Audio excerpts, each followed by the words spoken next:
Welcome to Music Crush, a new music podcast hosted by Flute New Music Consortium. I'm Elizabeth Robinson. And I'm Nicole Reiner. If you like the show, please rate and review it on the platforms wherever you listen to podcasts, particularly on Apple Podcasts. It really helps people find us and grow the show. And of course, you can learn more about Flute New Music Consortium at flutenewmusicconsortium.com. Linda Antas is a composer, arts technologist, flutist, and educator. Her work has been represented on festivals including the International Computer Music Conference, the Society for Electroacoustic Music in the United States, the Cita di Udine International Composition Competition, the International Symposium on Electronic Art, the Sound and Music Computing Conference, and the 5th International Congress on Synesthesia, Science and Art. She has been recognized by the Musica Nova International Competition of Electroacoustic Music, the Fulbright Foundation, the Bourges Electroacoustic Composition Competition, and has received commissions from the International Computer Music Association and various internationally renowned performers. Her current research involves audiovisual works, real-time signal processing, sonification, and physical computing. Antas teaches music technology, interdisciplinary multimedia courses, and composition at Montana State University, and she has served as vice president for membership of Seamus. Her acoustic and electroacoustic works are published on the Ablaze, Tauke, Centaur, EMS, and Media Cafe labels. In addition to, and sometimes in combination with, musical activities, she spends time in the wilderness and practices Buddhism. Welcome to Music Crush, Linda. It's great to be here. Linda, you are pretty hard to cyberstalk. Besides your faculty page and SoundCloud, there's not a whole lot on the web about you. Is that a conscious choice on your part? It is not. Funny story. And I think the biggest answer to that, especially in light of what I'm teaching this semester, is oops. I have had lindaantas.com for quite a while. I started it up one December years ago, and so the renewal fee is always due in December, which, as we know, is the worst, well, besides spring recital season, is one of the busiest and worst times of the year. And I got my payment in a little late, and so it should have carried on my site, but it didn't, and then it was break, and then I have not followed through. And this is great. Your podcast is helping me with course prep because I am teaching senior capstones this spring. And part of that is having your professional online presence. So again, oops. This is a great opportunity to get back in the game and talk to my ISP, even though that's always annoying, and just get my site relaunched. And I've discovered just, in prepping for senior capstones that the Adobe product that I used to use to build my website is basically doesn't exist anymore. So yeah, this is an ongoing project. I appreciate your notice of that. It typically I would have lindaantas.com and there would be a CV and video and audio links and all that good stuff. And honestly, we like to practice what we preach as educators. And I obviously have to get that website back up and running within the next few weeks. But, on a practical level, considering, where I am in my career and when I really grabbed hold of my career compared to my senior undergraduates, it's honestly way more important for them to have a website. But I also feel like, again, I can't be a hypocrite and I got to get it back up and running. So great question. Well, I didn't mean to out you, but I don't think unless I tell them, I don't know that many of my students, unfortunately, know about your awesome podcast. But so if you're teaching them senior capstones and helping them to develop an online presence, what are some things that are helpful for today's generation of up and coming musicians to have? I feel like it must be different than when I was a senior in college. What do you recommend? Yeah, well, Generally speaking, I'm very aware of both the good and unfortunate. It's kind of like 51% bad sometimes, I think, what the internet and social media is doing for, upcoming generations. So much now is done via social media, but if you miss it on your feed, how would you know I'm doing a recital or I have a new piece coming out, right? It's kind of a on-demand 24/7. If I post something at 3, who knows who's going to see it by 7 in the morning. And so, there's a lot to say about the social media, the 24/7 cycle, and how people are posting all the time.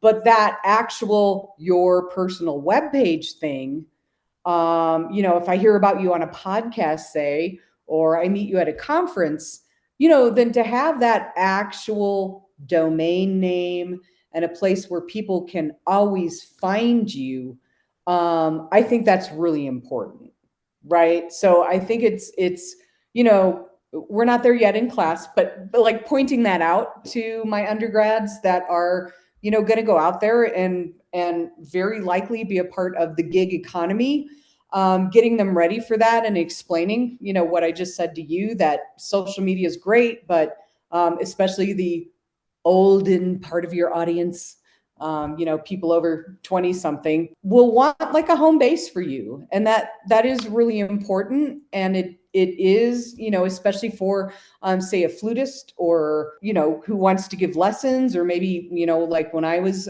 still in school, I had kind of a side gig teaching flute studio and music theory and electronic music. That social media is probably not always the best thing for that. And like I say, I cannot and I will not look like a hypocrite by the time we get to that point of the semester. But honestly, you can find me on the uni side. You can find a SoundCloud. I'm on Facebook.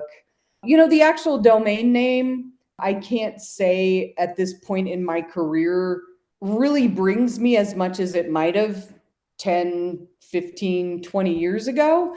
And so that's why I've been lazy about getting my website back up. But I will do it. I promise. I've said it. Now it must be done. Are you a social media user at all in your career or in your personal life? I keep it very limited. Again, I do a lot of reading about social media, and as an educator, I am so incredibly concerned, and this is parenthetical, but actually really freaked out about this anxiety epidemic we're having right now. And I know social media is a huge part of that.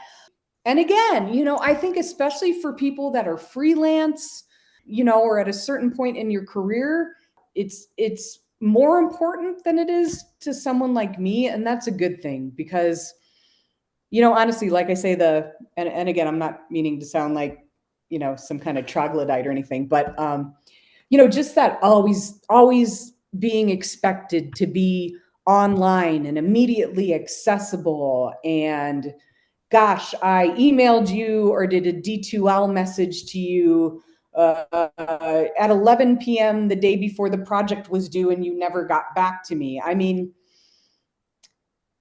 yikes. There are good things about it, and like I say, I'm kind of 49, 51, leaning towards it's maybe a little unfortunate. And I love to be out there in nature. And it didn't really hit me until I moved out to Montana here in 2012, why one of the many reasons I feel so at peace when I'm backcountry camping or on a hike, or even up the hill behind my house, is that you're so in the moment. Because maybe 8 people are calling you at once and 6 people are Facebook messaging you at once. And there's 80 emails on your work account. You're just there looking at trees and listening to a stream. That whole concept, that historic, and part of how I look at technology is like, we didn't evolve with this constant dopamine, reinforced. Look at my email. I'm not expecting an important email. There's probably not any email because it's, I woke up randomly at 2 in the morning, but we still get that like compulsion to check it. we didn't evolve with that. I'm very modern. I love science and all that. I just think there's a lot of us, we haven't caught up with our smarts yet. And that's everything from social media to all these miraculous chemicals we've invented that we're just now being like, wow, those we should have, Prometheus, Epimetheus, right? The ancient Greeks were talking about some of this stuff already, right? So, yeah, social media for me, I definitely constrain it, and I don't have work email on my phone, and I don't have Messenger on my phone. Being a professor, I mean, if you could have told me when I was in school still how much of my time I would have spent on email, I mean, one, I remember before there was email. Yeah, so there's kind of a leap there. We need to catch up with ourselves, I believe, in a number of ways. And, I think the pandemic taught us all that just, being present, being in person, face-to-face social interaction is just such a different experience. I'm curious and hopeful to see if society goes that way. I mean, there have been enough grumblings about these things lately that I hope that you are a trailblazer in what you're saying now, and we will follow. It's A wonderfully helpful. trailblazer in being old-fashioned. Yeah, and just getting out there and looking at a tree. And I even was talking about, more and more as educators, we're also kind of mental health red and yellow flaggers and that kind of thing. And I was just talking to one of my classes earlier this week about, the benefit of just any kind of physical activity. And I'm not like training for a triathlon or anything by any means, but even just going out for a walk. And I explained that when I went to grad school to doctoral work out at UW in Seattle, most Midwesterners grow up and like, oh, it's raining, I'm not going to hike today. And I very quickly realized that if that's your attitude in the Pacific Northwest, there will be like 3 months where you're actually going to get outside. And, after spending enough hours in so many digital arts facilities or in a leaky basement or a leaky attic, right? So being in this small confined space, and I remember one day I was walking kind of past 4 computer stations. And even with the things on the screen, I was like, wow, this whole setup, these whole 4 stations look so different when I walk by, because I'm getting, and this is metaphorical as well as, actual perspective. I'm getting perspective. And so I was telling my students about how, I realized if it's raining, I still needed to go for a hike. And that, just walking down a hiking trail and the way you see a tree from this angle and this angle, which is like 0.05 degrees different. And just the way you experience something like that, that is like literally perspective. And I think it's what we evolved with, not this flat screen, but we evolved with this constantly changing visual and audio, soundscape and landscape as we're walking through our physical planet Earth. And that's one of the things that kept our brains and our bodies in tune. When we walk, on the aural aspect of what I was just saying, hopefully we've all had the chance to, just focus on listening. Whether we're on a sidewalk in a big city or we're on a hiking trail walking along a stream, just the stream, the depth of the water, the size of the rocks, how much greenery, is there a log falling across the stream? I mean, it makes all these minute changes by the millisecond that, when we really go deeply into anything, like concentrating on our breathing or anything, it becomes like a meditative practice. And it's, I think at the same time, really stimulating to our brains and also very meditative. That was a tangent. It was a great segue to a question that I wanted to ask you because you include it in your bio. You mentioned that you're Buddhist. Were you raised Buddhist, or did you come to it on your own later? Or would you be willing to talk about your journey in this regard? Yeah, definitely willing to talk about lots of things. No, I mean, the chances that a first generation Polish American in a town of 19,000 in southwestern Illinois would know anything about Buddhism is really pretty slim. So, I've already mentioned, this anxiety epidemic and how worrying it is to me, for the next generations that are coming up. But, not to brag, but I want to say I was probably a little ahead of my time as far as anxiety went. um, just in that I cared so much about being good at what I did. And just we all have our own natural innate wiring that I had. What was diagnosed as, but wasn't, an ulcer by Christmas break of my freshman year of undergrad. Oh. So I was kind of ahead of the curve of being really angst out. I had always, I really relate to Lisa Simpson. I really do. Just I call myself an all purpose nerd that if you're intellectually curious, pretty much anything is fascinating. You know what I mean? And so I would read through, I'm from the generation where we actually had hard copies of encyclopedia in our basement. And I would just go down that research rabbit hole of just flipping through an encyclopedia. And so at one point, being raised in as a Polish American, you're probably either Jewish or Catholic, and my family was Catholic. I don't know. I just think we're kind of wired as artists to be really curious about other ways of experiencing the world, how we express ourselves, whether that's from our culture, painting, music, our religion, all of that. So I was kind of reading up on, all the different religions out there in an encyclopedia in Collinsville, Illinois, as like an 8-year-old. It was then that I realized, well, like, there are a lot of ways, and there's not just one way. I mean, I don't want to get too theological, but if there is one great omnipotent power that created the whole world, like, why would they make certain people be born in certain parts of the world where they were damned to hell for all eternity? Even as an 8-year-old, that kind of didn't resonate with me.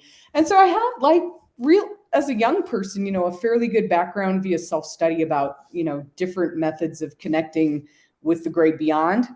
And in my late 20s, midst of grad school and school, folks, students that are out there listening, this is like one of the most stressful parts of your life, but it's going to prepare you for all the other stressful stuff that will inevitably happen. Not to be a Debbie Downer, and I went to a friend's wedding, actually a friend that Nicole would know. Do you remember Alina Wattenberg, the oboist? Yeah, of course.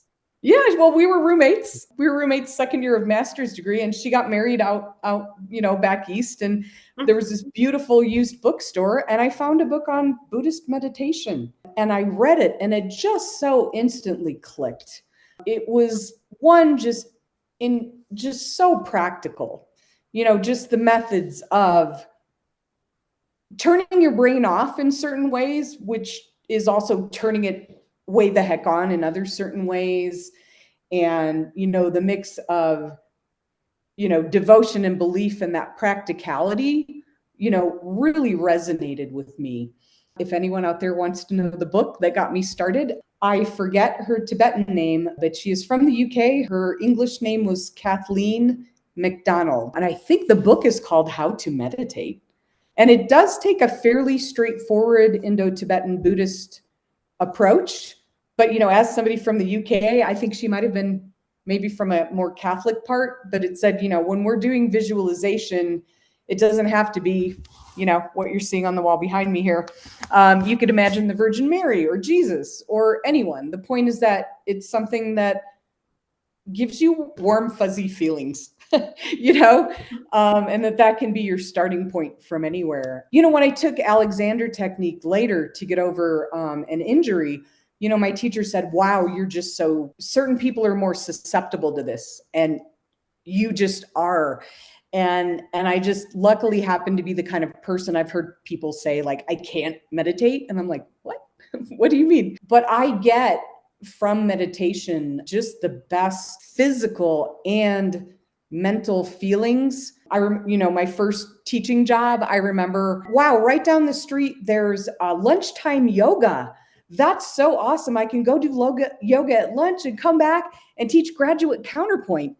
And the first time I tried it, I actually had to apologize to my class because I get so affected and like so blissed out. Like my brain was not working like a teacher of counterpoint. I realized then, my first out of school teaching job ever, that I cannot do lunchtime yoga and then expect to be coherent talking about music theory. I just can't. I think that's fair. I don't know if I could either. Well, good. I'm glad it's not just me. Well, we were going to ask this later, but I feel like you've set us up in a bunch of different ways. So I want to do things out of order. And if you're talking about being blissed out from yoga, I hope you can just sort of ride the wave with me. Absolutely. I bet I can. We talked a little bit about social media, and we talked a little bit about your feelings about going outside and touching grass, which is a phrase that's working its way into the modern lexicon that makes me really happy.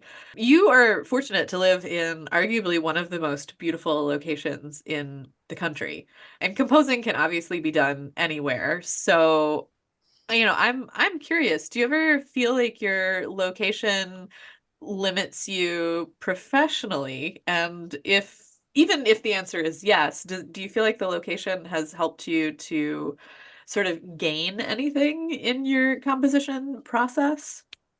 Yeah, okay. As far as like, do I feel like I'm missing out because I don't live in New York City or Chicago or somewhere like that? Again, we all have our own niche in the arts and in what we do. And for me, it's like a huge no. Because in an academic career, anything that counts towards tenure and promotion, you have to get on a plane, right? I mean, no matter where you are, you can't just be well known in your city and be taken seriously. And I understand for people that performance is their major output, and just that feeling, because I am a performer, not to the extent that you two are, but I am a performer. And I know that feeling, I know that energy, and gosh, it's so beautiful. Anything that counts, you got to get on a plane anyway. It would be really nice if we had a new music ensemble here. I would love to have an improv group here. And it's a matter of time. And there's also that thing of if well, not if you want anything done right, but sometimes if you want anything done at all, you have to do it yourself. So I guess there's a critique of my own self, and as far as what I've gained by living out here, we're all wired so differently. I love taking trips to New York and Chicago and seeing the museums, and that really feeds me, but I don't need to be parked at the buffet every day. you know, I can bring some of that back home. And I think honestly, for me, just the way I'm wired, I mean, first of all, I was willing to live anywhere to do the work that I loved. I went to school till I was up through the 24th grade. I got my doctorate at 29, right? And that was the main goal of my life. And it's always been the most important thing to me, is to teach at this level. I feel like I'm more comfortable in a smaller place. It's where I grew up. I'm very spiritually connected to nature. And I think for my mental health overall, it's better for me to live somewhere like I do now and visit big cities occasionally, or take in the art that I can, sometimes online, especially post-pandemic. Yeah, so I really feel like where I am now is much more of a benefit than a deficit. But I also completely agree that maybe especially for people that are primarily performers, it would seem small. And at the same time, and I'm sure both of you, given where you are geographically, know this, that I don't know, like especially if you're a double reed player in Montana, you're going all over the state to play in orchestras, right? It's all a matter of just, carving out what feeds you and what you feel like you need to do, or what you need to do career-wise. And I'm very happy here. I can say, if there's any detriment to this, I'd say having lived in as many places and had as many apartments as I've had, it's a year until you figure out where the couch really goes best. And so in the room I'm in right now, this is the third place my desk has been. The other two places I was like trees, views, and my desk always faced a window. And for the past probably 2 or 3 years it has not, and that was definitely a good thing, because if you see what I see out the window, it's very easy to get distracted, because, oh, is there a moose out there, is there a bear out there, is there an ermine out there, is there, what's out there, like, yeah, there's a really good chance there is, and it's just too distracting. So I'm facing a wall now, and that's been good for productivity. I think I can definitely relate to that. I have found that South Dakota is very beautiful during parts of the year, but right now it Mhm. is so cold that outside is just not an option, no matter how hardy I am. So there are a few designated months where it's like, well, I guess we're going to work now. Exactly, and that's kind of a good thing, right? I managed to schedule my faculty recital in the middle of that window, so we're calling it an intentional Right. use of time. Well, and again, I don't mean to sound like a cave woman, but like, think again about our evolution, and that seasons meant a lot more in the past than they might now, right? There was a season where you were holed up and you were repairing clothing and snowshoes and tanning skins, right? And then there was the time to be out there traveling miles from your home and collecting berries and all that. Again, that's a very extreme example, but I think seasonality, I think, is really good for us. I don't mean to beat a dead horse, and if this goes nowhere, I accept full responsibility for it. But I was rereading some of our show notes for a couple of earlier episodes, and I think that we are on the verge of making it sound like this podcast hates social media. And I'm not Oh, sure that I agree that all of this podcast hates social media. And we've also been talking a lot with folks who are placed in geographically less dense areas about sort of being an artist and a maker of art in those places. I think I share some of your opinions about social media when we're talking about students and social media. And I think I understand and respect some of the ways that maybe social media isn't great for society. But I wonder if do you ever use social media to inspire you creatively or in a way that is positive to sort of balance out maybe the lack of as large or as dense of a social community? yeah. Wow. That's potentially a big question. You know, I never went into what I went into to be famous. Sure. I realized very early on that I was an artist, and I realized almost as early on that I wanted to be an educator. And I think if that is really your goal, your true goal, that you want to be an artist and share your art with the public or students, that it's a situation of kind of bloom where you're planted. And for me, if my community is, 100 people, I think I would be happy with that. But I know so many people, and again, I think especially if you're a performer, I don't know, you might want that bigger crowd. But as far as social media and being a positive influence, I mean, I definitely learn things. When colleagues will post like, check out this awesome new mic, or, hey, I'm doing this recital, something like that. It is beneficial to keep in touch with the wider world that I, as I've already expressed, generally feel like I don't really miss at all. So, I mean, it is definitely good for that, because you already mentioned, professionally versus personally, and how I might use social media in those ways. I don't know that I really heard much of social media until the 7-8 school year. And I remember my students were sitting in the hall before class, and they're on a laptop, and they're like, oh, so and so sent me a coffee. And I'm like, wait, you mean they sent you like a coupon for a coffee, like a gift card online? They're like, no, it's just like a picture of a coffee that they put on my Facebook. And I'm like, that's the dumbest thing I ever heard.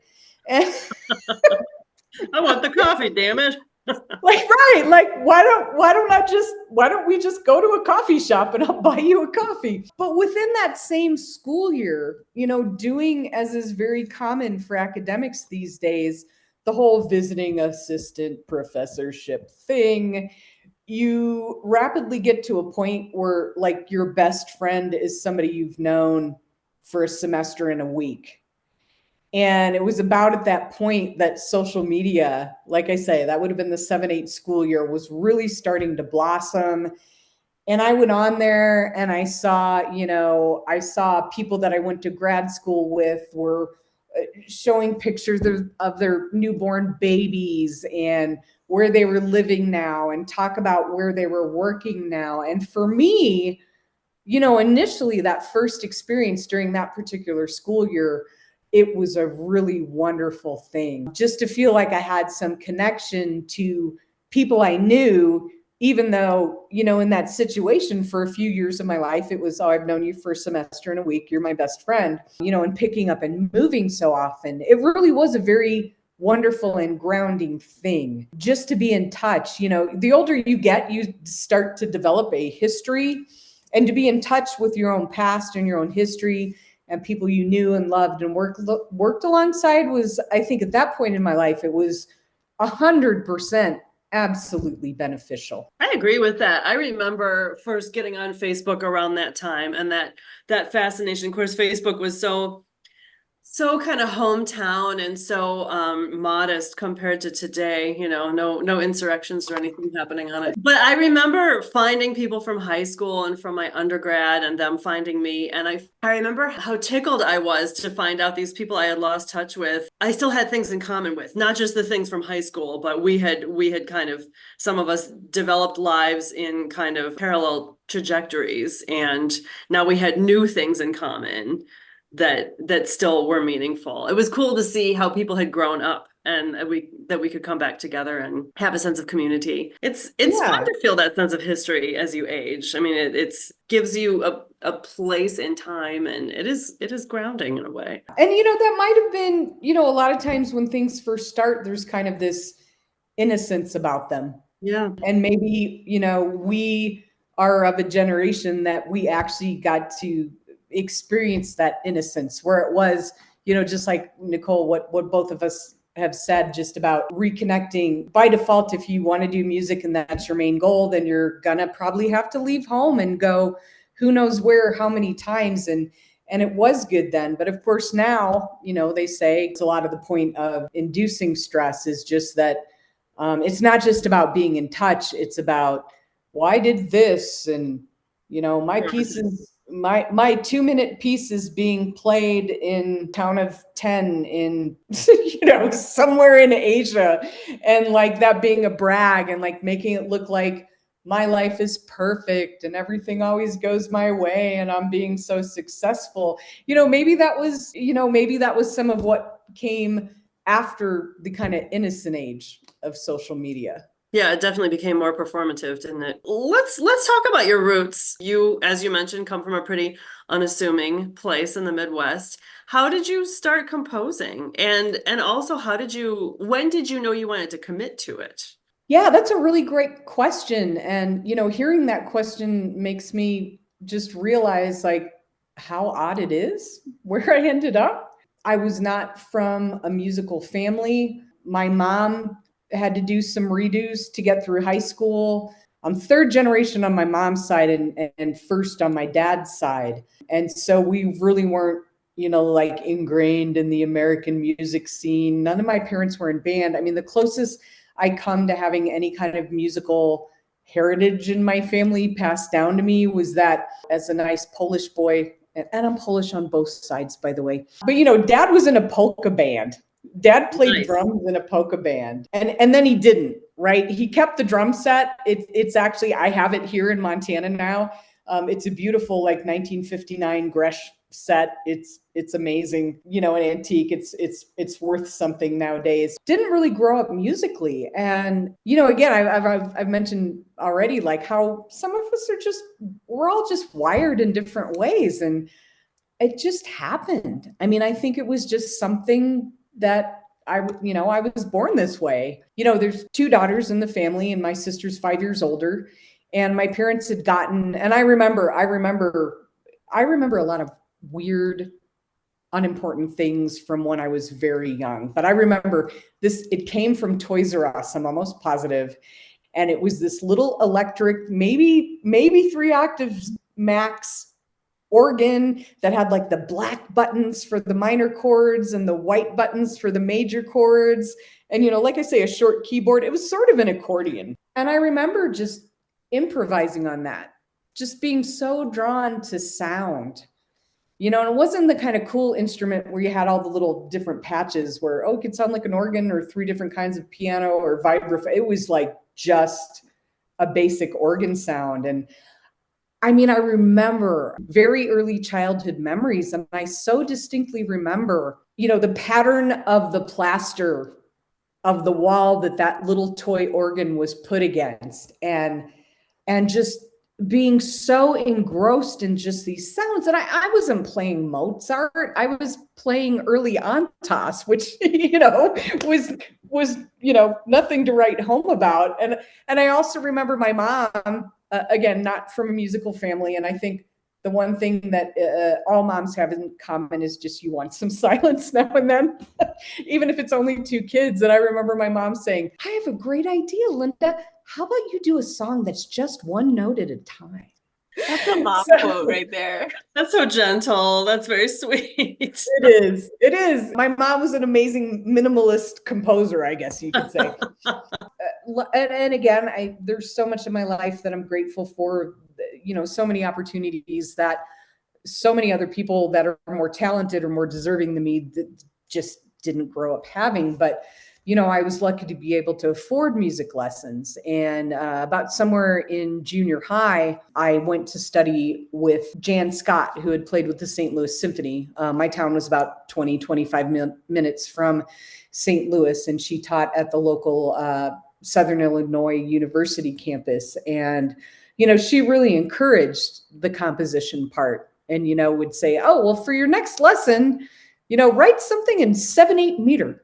Come back and play it for me. And, I can't say it really stuck. I was not very regular, and she didn't really push me too much, but it was kind of the first encouragement that I had from a teacher, that this is a thing that some people do in music. And like I say, I was already obsessed with sound, just sound itself, which I think lends itself a lot to my electronic work, but just, there has to be this obsession with sound, with making a beautiful tone, even if it takes you 10 years and thousands of hours of practice, right? It's kind of the same mentality. It's the same love, whether we're composing or trying to really master an instrument.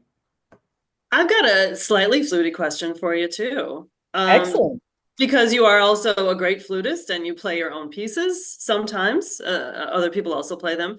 What's that like for you? I mean, like how much playing are you doing these days? What's it like for you as a flutist and a composer to hand the reins over to another flutist on one of your pieces? As far as playing these days, playing any instrument or singing is a form of yoga or meditation. To bring it back around to the Buddhism thing. It's the ultimate mind-body connection. It's like going to the gym, even if you don't feel like it, if you just force yourself to get in there, or into the practice room, you force yourself to do your long tones and some scales. The next thing you know, you are having a great time. For me, even though my daily bread comes from composing, I play every day. It's just something that I have to do. I mean, if you could see my flute case back when I was younger and had longer nails because I could, and because I wasn't playing the guitar every day too, I would just come home at the end of the day and be so excited to get my flute out. There are literally fingernail scratch marks in the leather case because I was just like clawing my way into it. It was just the way I dealt and the way I settled down. And again, like a form of yoga or meditation. About halfway through my sabbatical, the 1920 school year, I thought, well, oh my gosh, you have the luxury of, you can either take a 1 semester sabbatical and get full pay, or a full year and get a fraction of your pay, which is really only feasible if you happen to not have 2-legged children. And so I was lucky enough that I could take the whole year. And I thought, well, along with your sabbatical proposal project, you can finally, after I recovered from medical and legal debt, I bought a guitar, and I was like, you can finally really learn how to play this thing. You know how to practice, you know how to do this. And about Christmas break of sabbatical, I was like, doing a little self-evaluation and thinking, well, how is that going for you? And I was like, not that well. So, I kind of made this switch to doing a lot of guitar. And part of that, we get 40 something new music tech majors every year. And earlier in my stay here at Montana State, I taught first year, and that's so wonderful. I love teaching first year. I don't understand academics that say they get nothing out of teaching intro courses, because there's never going to be a course where it's so easy to blow people's minds and to really get them excited by the field, But my first year here, and there's always, out of those 40, there's going to be 1 to 3 people where you're like, can you just graduate so we can hang out? And one of these people was actually Nicole. When you invited me to Wyoming Flute Day, my sound guy was one of these people that I was like, hey, can I bring you along to, do my levels when I come to Wyoming Flute Day? Yeah, he was cool. Halfway through the sabbatical, I Facebook messaged this guy, and I said, hey, do you do lessons? And he said, no, not really. When would you like to start? We are going on like 3.5 years of my studying guitar with a former student, which right there, that is just so beautiful. And so, a lot of my daily playing has kind of switched from that need. I mean, guitar cases are more solid, so there's no scratch marks on my guitar case, but it's the same thing. When I get home to unwind, I need to feel those vibrations in my body. And given the pandemic, and the fact that there was a point in my life where I wrote poetry, and that was very important to me, I just felt like I got to a point in creating where, one, I needed to do something new, and I needed to do something where I was writing words.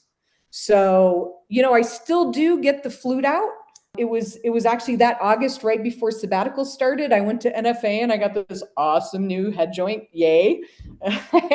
And so my flute, boy, I should have done that 20 years ago when the flute was new, but I didn't. So yeah, as far as playing every day, I mean, I can't imagine a day going by without physically, that mind-body connection, and making my mind make my body make music. I can't imagine not doing that. I have a super nerdy question for you. Can you discuss the differences between your take on Super Collider versus Max MSP? I've used Max MSP. I've never used Super Collider before. And just in general, what advice you have for people who have not yet dipped their toe in the electroacoustic waters. The first thing I want to say is get those shoes and socks off, people. The beauty of this genre is that it's very much a current thing, and you will deal with an actual alive composer who will be more than happy to work you through all the technical things, because that's how their music is going to get played. Right? We're not quite in the days where I need to come to your Lord's castle and conduct the orchestra in my new piece, but it's still similar, right? The composer still has a very vested interest in explaining something new to a performer that's, willing to go there. And you should absolutely do it. And I would say, maybe a great first step is to do what we call fixed media. So a thing where you have sounds in a sound file that you're going to play along with. It may or may not have a click track you have to listen to. The piece might be structured to where it's rhythmic enough that you're just counting beats like you would in Mozart or anyone else. Or it might be kind of a little more loosely structured rhythmically to where, when you hear this chimey sound, you should be getting towards this section. So just do it, people. It's anything new is hard, and I used to tell it, there was a point in one of my jobs where I was also the flute professor, and the students would say, oh, this oh, I can't do this on, it's like, it's week 2 and they're like, I can't do this on my jury. It's way too hard. And I'm like, you just think it's hard now because you've only seen this music once, right? If I were to give you a piece that you were like, oh, I can totally play this right now, that would be a terrible jury piece. You're not going to progress any with it, right? So, we have to get back into that mode. We have to constantly remember what it was like in 5th grade where we didn't remember, we had to keep looking up how to finger a high F on 3 ledger lines. And I think throughout our careers, if we're really doing it right, we're always going to have to be open to the fact that we're going to get stumped. I mean, I hope for everybody that we get stumped. Again, the composer's there as your assist. Maybe if you're just getting into it, maybe start with fixed media, especially if it isn't a composer that you go to school with or a faculty member or a teacher that, knows the technology well. But as far as like MSP, so the original question, let's get back to there, MSP versus Super Collider.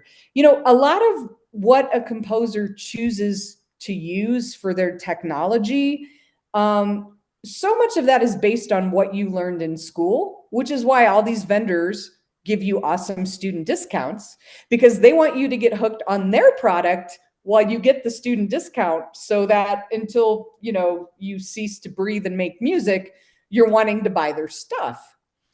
And I grew up in a time where there weren't a lot of prefabbed GUI meaning graphic user interface programs that would actually make really cool sounds and really cool music. It also, again, depends on where you came from and what your teacher learned when they were students. And so I was actually the student of Richard Carpin. He was my doctoral advisor, and people at U of I, Sepay, Jim Beauchamp, and they were of the school where we're making high level, really cool sounds. Sorry, Rick Taube, Common Music. I'm sorry if I forget anyone, but where writing code was kind of essential, like literally computer code, where if you forget a comma or a semicolon, it might, there was a point where it could crash the entire computer. And so I kind of came up doing that. I also came up in an era where a really fast computer, like fast on the grand scheme of what a fast computer meant, was super important. And so given the research / coding background of my teachers and the time where you needed the fastest computer possible, GUIs sucked up some of that CPU. I kind of grew up in a more coding based lineage of electronic musicians. And so, we would do the freeware so that the money went to the fast computers. So kind of to me, I guess that's partially a historical background, just explaining why you would do Super Collider or Max. Both of them are flexible enough that you can do anything. Part of it is just that some people are natural born coders. Their brain just works that way. And some people are more visual. So Max is really just a way of connecting signal processing, AKA putting effects on stuff, in a way where instead of a line of code, you're seeing like boxes connected. So, to me, it's really partially what you're learning because of the lineage you're in, and what, later in life, or if you're, self-studying or you're an independent composer that isn't in any academic program, just what makes sense to you. So what made sense when I was younger was, coding, because teachers, and money. Faster computer is better than what most people would consider an easier to learn way of doing real-time signal processing. We've been having a lot of fun asking composers if they could have a dream collaboration fall into their lap. What would yours be? Yeah. And I think as someone who still is very grateful to the flute for getting me started along my musical journey, and someone who still, I said I've been doing a lot of guitar lately, but I still got to get that flute out. I still got to play some of the Bach sonatas. Those are kind of a go-to, they're part of my yoga and that kind of thing. But dream collaborations, I feel like I'm techie enough that, and even applying for academic jobs, I was fine with something that was either all techie or all just comp theory. So my dream collaboration is it's got a huge scope. Anything techie and interactive, is always really fun. What you can make as the sum of many people's brains is fun. And honestly, it's also got its own downsides and glitches and frustrations. But I did a collaboration a few years ago that involved people from the School of Art, the School of Architecture, two of us from music, and I was and a couple PhDs in computer science. And it's called The Cave. And kind of the backstory of it is it's an installation that was meant, it was inspired by Sarah Mast, who's a professor in art. She's mainly a painter. She works a lot with encaustic paints. And she actually lives right down the road from me. But she was inspired by cave art and by the fact that certain studies show that based on, the hand size, where they would blow ochre out of the tube onto the hands and make the handprints, based on the size, they think that a lot of those original cave painting artists were probably women. So that was inspiring to her. And so this installation kind of that was kind of the grain of inspiration for it. But it ended up being 5 fiber optic light mini caves. People would come in and they would put on a headset. And my part of it was sonifying brainwave data, which just meant mapping real-time brainwave data onto real-time sound synthesis. So, I mean, that's kind of an example of what I mean by something techie and interactive. So that's a type of collaboration that I really enjoy. Number 2 would, again, I'm an academic, and I was talking to a buddy and talking about, once you get tenure, I said, it became obvious to me in grad school. I was working on a lot of electronic music, and I was working super hard. And, by the end of my grad school days, I had a decent amount of success in it. And he literally finished my sentence and he said, "So you rode that horse into the finish line," meaning I knew what would get me tenure and it was something I loved to do. And so I just kept doing it. But then one of the gifts, one of the privileges of tenure is being able to take a 180. So I've been really looking forward to writing acoustic music again for my colleagues.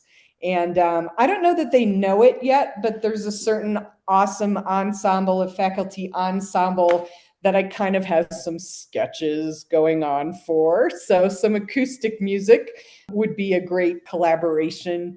And then lastly, again, Bozeman is growing. We don't quite have a modern dance scene, even on the level that Urbana-Champaign had. Obviously, they had a wonderful dance program, and Seattle has a wonderful modern dance scene. I would really love, number 3 would be to work with modern dance again, because that's just such a beautiful art form. So you may have already answered our next question, but is there anything on your workbench right now that you feel comfortable talking about? Oh yeah, definitely.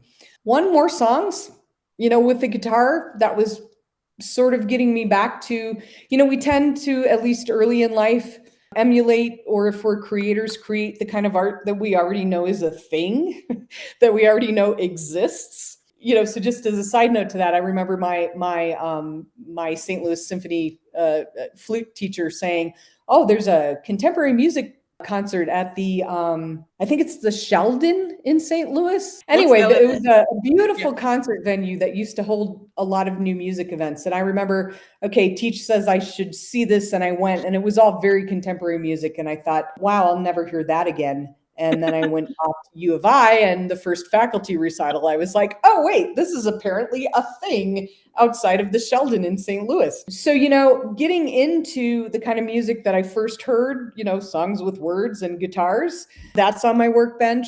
If you don't post it, it didn't happen. So I know long-term to have any kind of actual, right now I have street cred with my students because I posted on Facebook this past fall. I had a bucket list for the Big 5-0 that I was going to sing and play original songs in public. And true to my later in life, I've become more of a procrastinator. And 2 weeks before my 50th, I played some originals in public. So more songs, finishing songs, recording the folk songs that I have written. That's on my bench. Also on my bench, literally right now, about $2,000 worth of new lenses. I also do visual music, video work, and I just got an internal grant from from the university, and got a couple of really amazing lenses. So, finishing a video project where I take my source material on these extreme macro lenses and then apply effects, which I know that's on the list that I'm on IMDb, and I had no idea until you told me about that.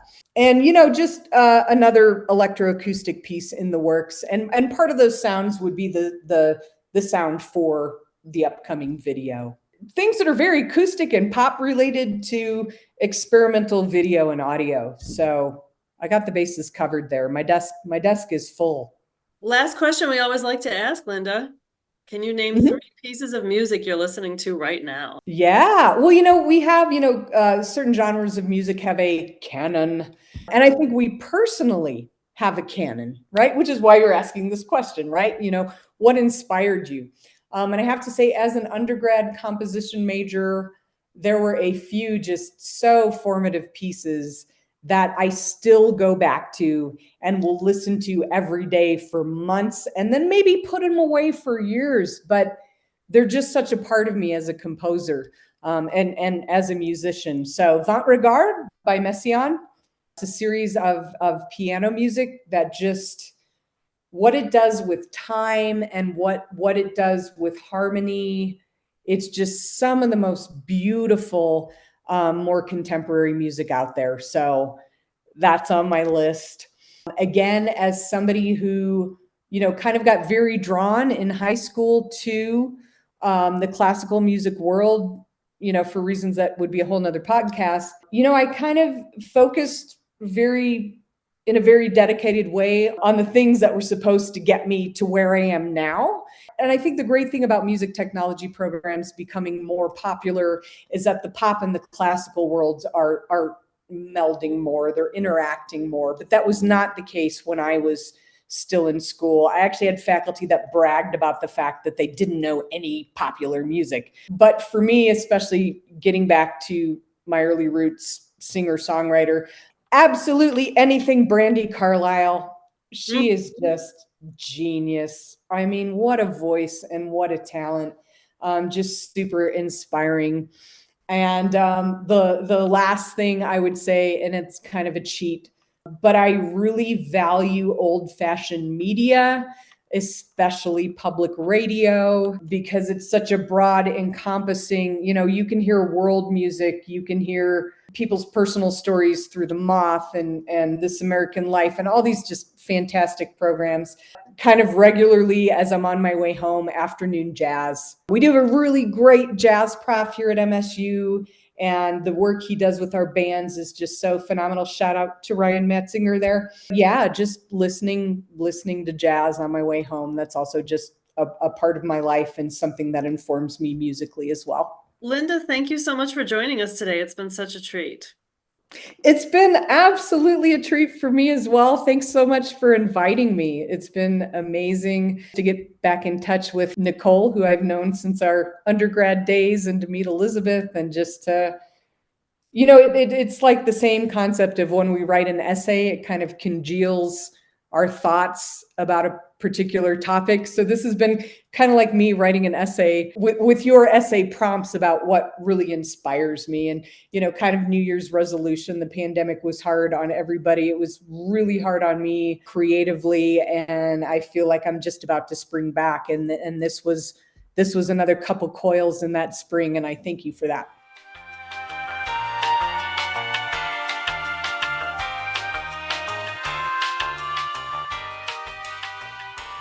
Thank you for joining us for another episode of Music Crush. You can subscribe wherever you get your podcasts. You can also support the podcast, read show notes, and learn more about FNMC by visiting www.flutenewmusicconsortium.com.